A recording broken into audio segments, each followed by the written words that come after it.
Hoje iremos falar um pouco sobre cuidados com o infarto. Quando uma forte dor no peito aparece, é comum que imediatamente associemos a dor com a possibilidade de um infarto. De fato, essa dor é um indicativo de que há algo errado acontecendo, mas nem sempre tem a ver com um ataque cardíaco. Ela pode ser motivada por uma alta carga de ansiedade ou adrenalina, até mesmo um ataque de pânico, entre outros fatores que você pode conferir aqui sobre esse assunto. Mas o importante é estar atento aos sinais e saber identificar sobre o que se trata. Por isso, nós vamos conversar com o médico, Dr. Marco Antônio Marques, sobre esse tema. Bom dia, Dr. Marco Antônio, bem-vindo à Manhã da Piedade. Bom dia, Moninha. Alegria estar falando com vocês aqui e uma satisfação muito grande falar com os telespectadores aí da TV Horizonte. Doutor Marco Antônio, antes de perguntar para o senhor o que é o infarto, fala infarto, eu já ouvi falar infarte, as duas palavras são certas? Sim, ou é infarto do miocárdio ou enfarte. Então, são duas situações. Infarto com I ou enfarte. Ah, entendi. As duas são sinônimos. Então, está correto você falar infarto ou enfarte. Enfarte. Doutor Marco Antônio, então, o que é um infarto? Bom, o infarto é quando você tem uma obstrução, uma dificuldade na passagem do sangue através das artérias coronárias para o músculo cardíaco. Então, o infarto nada mais é isso do que a ausência da perfusão, da passagem do sangue para determinada área. Se você me permite, claro, eu vou dizer de uma maneira bem simples como que seria. Nós temos nas nossas mãos, né, as artérias que levam o sangue para a extremidade do dedo.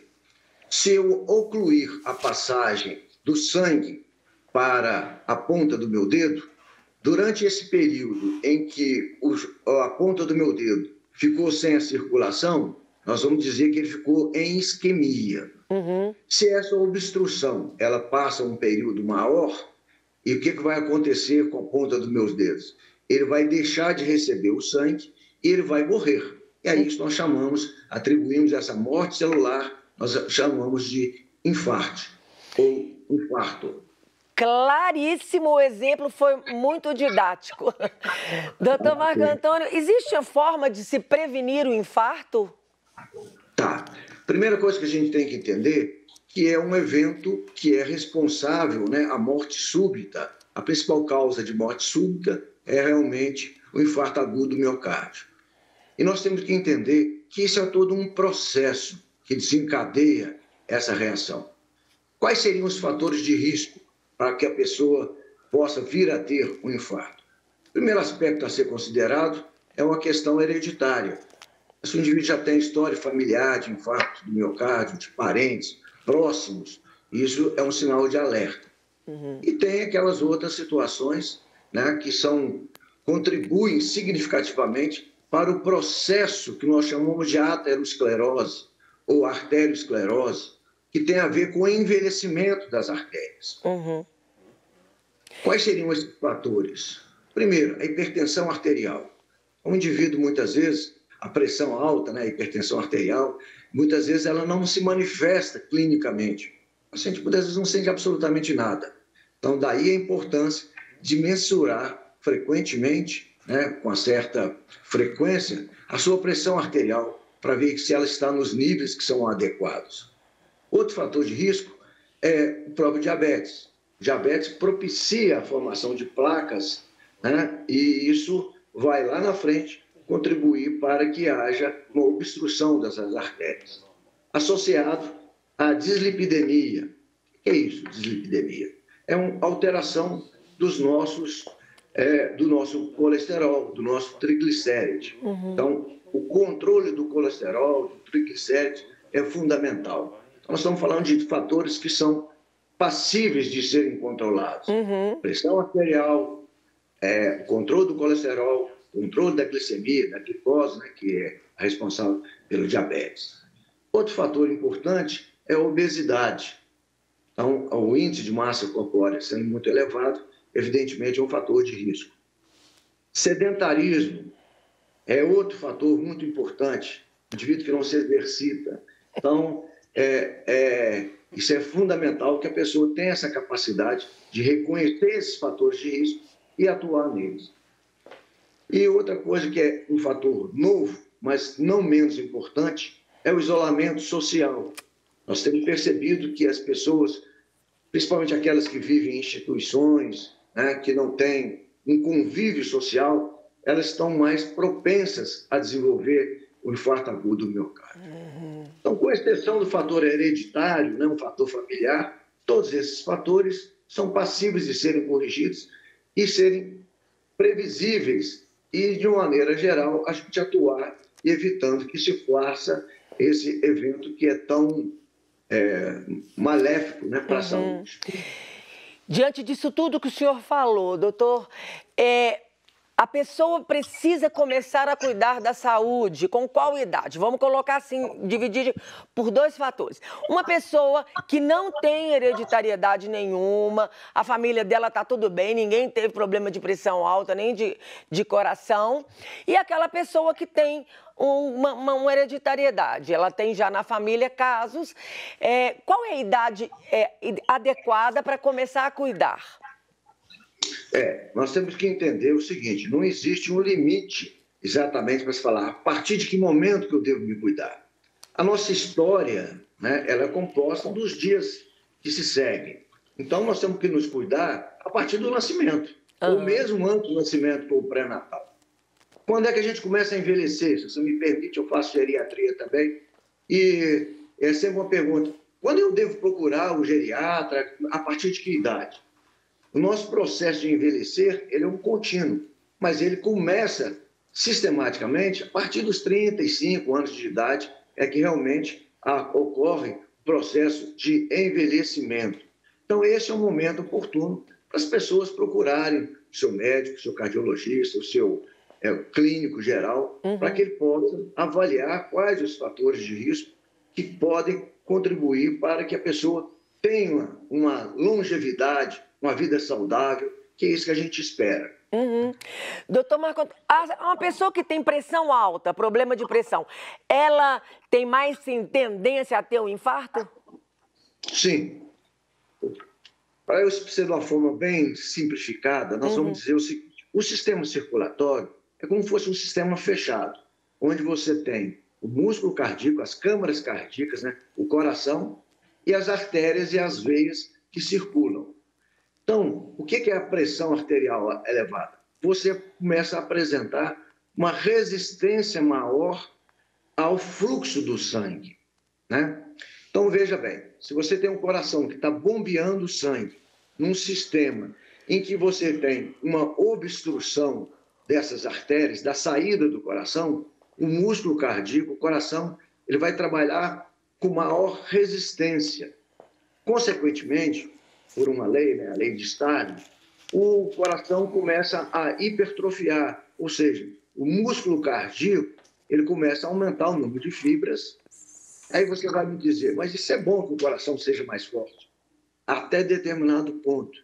A partir de um determinado ponto, esse aumento da massa muscular, o coração perde a elasticidade. Então, a fibra cardíaca deixa de se contrair. Consequentemente, o músculo cardíaco não se contraindo, ele não vai bombear o sangue e vai levar a um quadro de insuficiência cardíaca. Ou outras arritmias, que é um dado muito importante que as pessoas, muitas vezes, elas negam essa situação. Aquela palpitação, a pessoa percebe que o coração não está batendo no seu ritmo normal, isso propicia também uma alteração do fluxo sanguíneo e vai haver um processo de alteração da coagulação sanguínea, formação de trombos, que pode levar ao infarto agudo do miocárdio, o acidente vascular encefálico, enfim, uma série de outras doenças. Então, a hipertensão é realmente um fator importante e a gente tem que que informar cada vez mais a população brasileira da sua importância, do cuidado que se tem que ter com a pressão arterial. Doutor, o senhor falou em ritmo. Qual que é o ritmo cardíaco adequado para uma pessoa? Pois é, o ritmo cardíaco nós chamamos de ritmo sinusal. O que é isso? É o coração, ele mantém uma frequência num ritmo normal, que a frequência cardíaca varia entre 60 a 100 batimentos por minuto. Isso seria um ritmo normal. Evidentemente que os atletas, as pessoas que têm um condicionamento físico melhor, elas têm uma frequência cardíaca um pouco menor, né? Mas a frequência de ritmo sinusal é de 60 a 100 batimentos por minuto.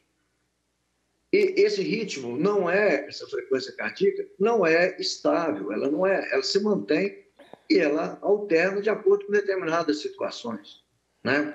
Se você faz uma atividade física, o seu coração vai bater mais rápido. Se você se estressa, o coração vai bater mais rápido.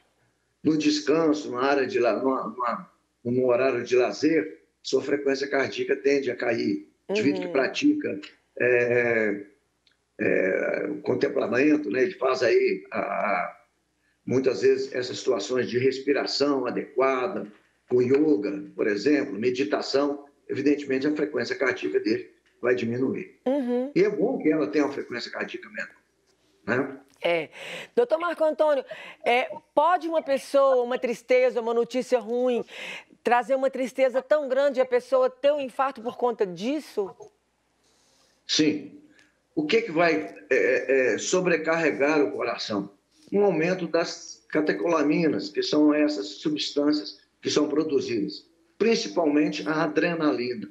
Então, quando você se encontra numa situação em que você tem uma descarga muito grande da adrenalina, duas coisas vão acontecer. Primeiro, a adrenalina vai fazer com que o coração bata mais rápido.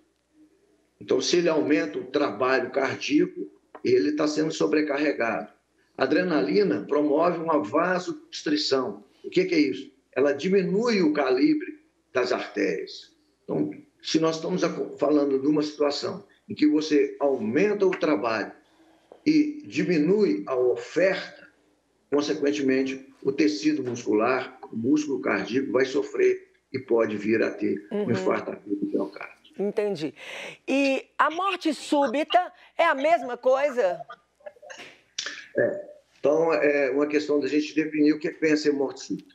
A morte súbita é aquela que acontece sem que o paciente tenha previamente uma alteração. O indivíduo que está no hospital, que está lá, foi submetido, por exemplo, a uma cirurgia e teve uma complicação e veio a óbito, isso não é considerado morte súbita, né? A morte súbita, ela atinge 320 mil pessoas por ano no Brasil. Isso é um dado muito importante. A população precisa saber desses índices. Então, aproximadamente 1.000 pessoas vão a óbito por dia no Brasil em decorrência da morte súbita, que é aquela que não é prevista, né? É um indivíduo que, em princípio, ele estava saudável e que, de repente, ele aparece com uma arritmia, que a gente chama de uma arritmia fatal.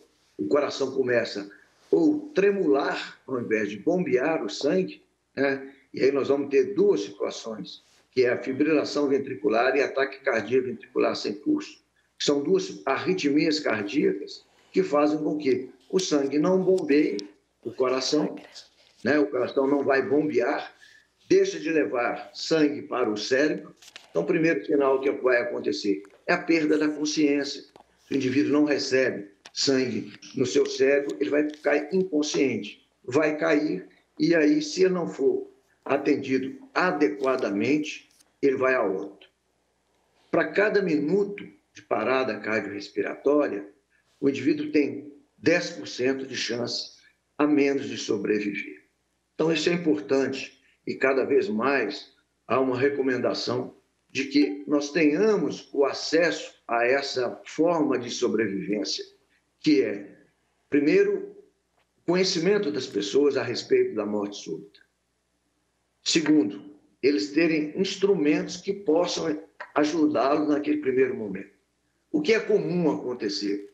O indivíduo, muitas vezes, ele está na rua, ele está no seu ambiente de trabalho, ele está na sua residência, ele está num shopping, e ele sente um mal-estar súbito e ele não é atendido adequadamente.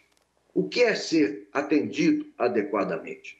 Então, primeiro a gente tem que entender que quando o indivíduo sente esse mal-estar, ele fica inconsciente, nós precisamos pedir ajuda.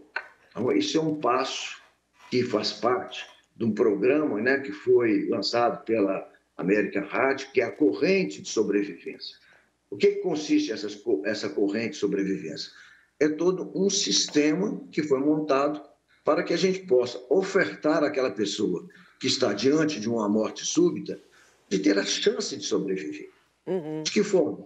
Primeiro é saber reconhecer aquela parada cardiorrespiratória.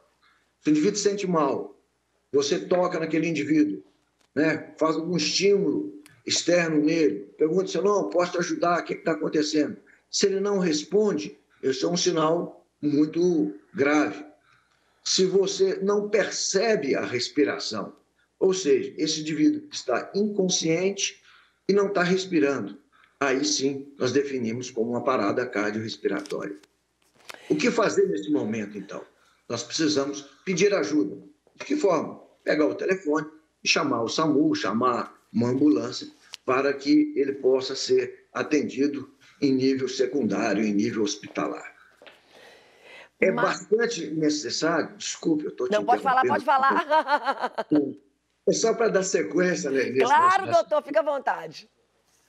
O que é interessante? Você faz isso, pede ajuda.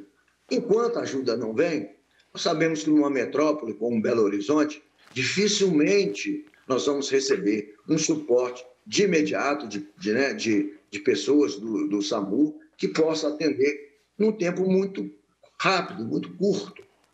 Eu disse anteriormente, para cada minuto de parada cardiorrespiratória, a chance de sobrevivência diminui 10%. Então, nesse intervalo entre o serviço de urgência, de atendimento móvel, chegar, você deve assistir a esse paciente. De que forma?